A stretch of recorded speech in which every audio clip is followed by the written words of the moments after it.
سمان الجھ گیا. جی اللہ کا شکر ہے. آپ کون؟ بندہ خاکسار کو شارق زمان کہتے ہیں. اور دوسرا تعارف یہ ہے کہ میں نویرہ کا شوہر ہوں. وہی نویرہ جو اس وقت آپ کی بیگم زرش صاحبہ کے والدین کے گھر میں موجود ہیں. جی مگر میں سمجھا نہیں. کوئی بات نہیں، ہم سمجھا دیتے ہیں. ہماری بیگم روٹ کر گھر سے چلی گئی تھی اور آپ کی بیگم صاحبہ کے پاس آ گئی تھی اور پھر وہاں سے کراچی آپ کے سسرال میں موجود ہیں. تو اس قصے سے میرا کیا تعلق؟ وہی تو بتا رہا ہوں. آپ کی بیگم ہمارے پاس ہے. آپ سے گزارش ہے کہ جتنی جلدی آپ ہماری بیگم صاحبہ کو ہم تک پہنچائیں گے اتنی جلدی آپ اپنی بیگم کو واپس لے لیں گے. کیا بکواس ہے یہ؟ دوسری طرف سے سمان کچھ بھی نہ سمجھ سکا تھا کہ یہ اصل میں قصہ کیا ہے. جہاں تک اسے معلوم تھا کہ نویرہ کا شوہر اسے چھوڑ چکا تھا تو پھر یہ شوہر کہاں سے اگایا؟ اور امجد تو کہہ رہا تھا کہ پولیس کی ریڈ ہوئی تھی، تو یہ کون لوگ ہیں؟ لیں اپنی بیگم سے بات کریں، باقی کا سپاس نامہ آپ کو یہ سنا دیں گے. شارق نے موبائل زرش کو تھما دیا تھا. سمان آپ کدھر ہیں؟ پلیز یہاں آ جائیں. وہ اگلے ہی پل رو دی تھی. زرش یہ قصہ ہے.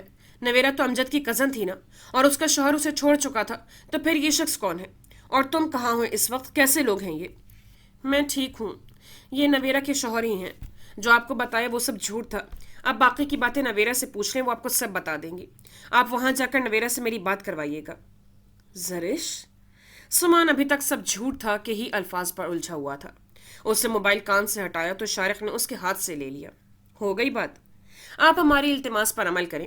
جتنی جلدی لے کر ہماری بیگم کو ہم تک پہنچیں گے اتنی جلدی ہی ہم آپ کی بیگم آپ کے حوالے کر دیں گے. یہ ہماری چھوٹی بہن کی طرح ہیں. بڑی عزت سے ہم نے رکھا ہوا ہے.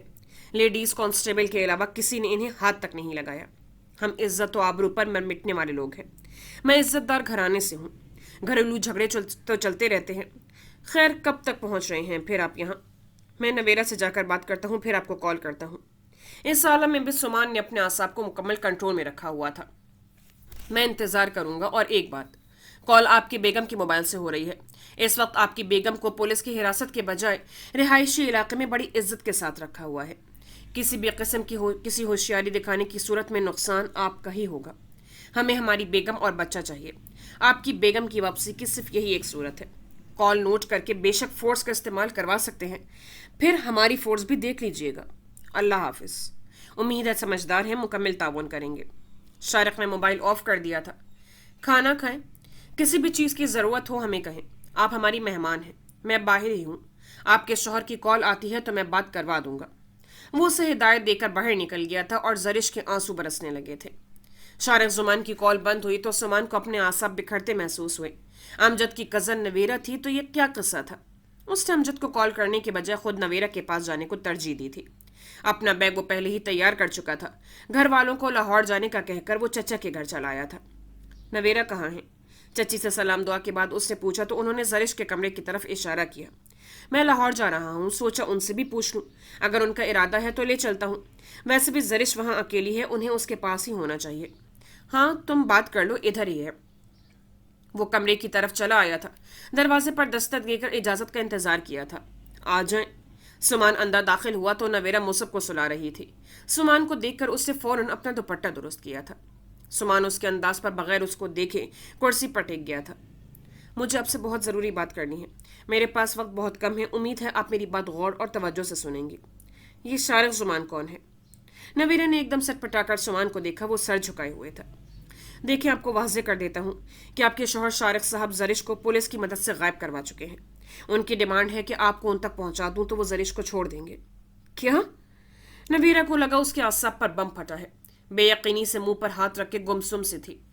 یہ اصل میں قصہ کیا ہے مجھے نہیں پتا. زرش کے بقول مجھے جو کچھ بتایا گیا وہ سب جھوٹ تھا. امجد سے بھی میری بات نہیں ہوئی. جا کر اس کی بھی برین واشنگ کروں گا، مگر اس سے پہلے آپ مجھے سب حقیقت بتائیں گی. میرے پاس وقت کم ہے.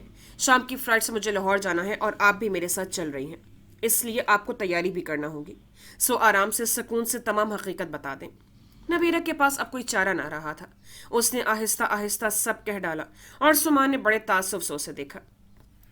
بڑے افسوس کی بات ہے، زرش تو تھی ہی بے وقوف، اور آپ جیسی خاتون نے بھی اس کی بے وقوفی میں اس کا ساتھ دیا. اگر آپ یہ قدم اٹھا بھی چکی تھیں تو کم از کم میرے نالج میں تمام حقیقت تو آنے دیتی. اب یہ جو صورتحال پیدا ہوئی ہے یہ تو نہ ہوتی. آپ تیاری کر لیں. آپ میرے ساتھ چل رہی ہیں. آپ کے شوہر کی یہی شرط ہے زرش کو چھوڑنے کی. اگر میرے اختیار میں کچھ ہوتا تو میں شاید آپ کی ضرور مدد کرتا.